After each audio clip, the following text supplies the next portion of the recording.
This is the second attempt, or would be second attempt in less than a year to oust a Republican speaker. So what do you think this says about the GOP, especially as right now we're 6 months from an election? I think it says that there are some people in the party that are more ideologically um, tenacious than they are interested in governing.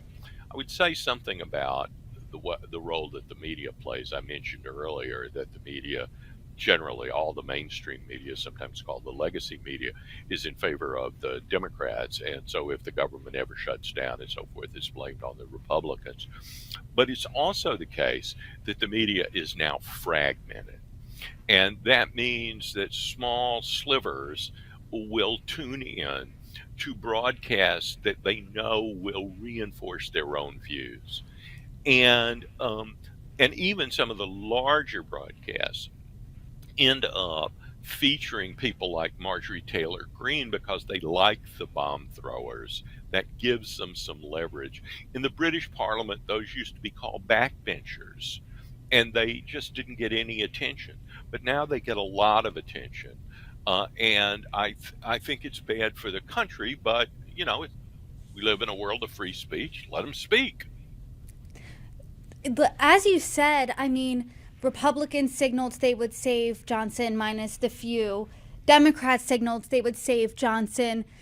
To me, and what the math looks like, this would be political suicide for Marjorie Taylor Greene. Are you suggesting she's doing this for attention, for headlines, for media hits?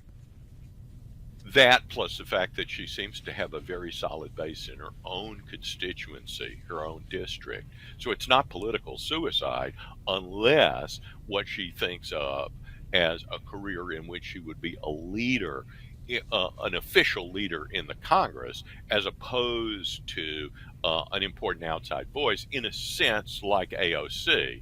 You're not going to have Alexandria Ocasio Cortez as the minority leader or something like that, but she's the key voice for a number of votes on her side.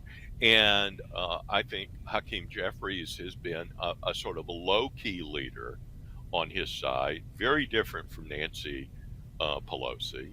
And we would see if they gain the majority in the next Congress, which is a real possibility, we will see how he deals with the same problem unless he has a larger majority. I mean, if he has a majority of 10, then six people on one side don't matter.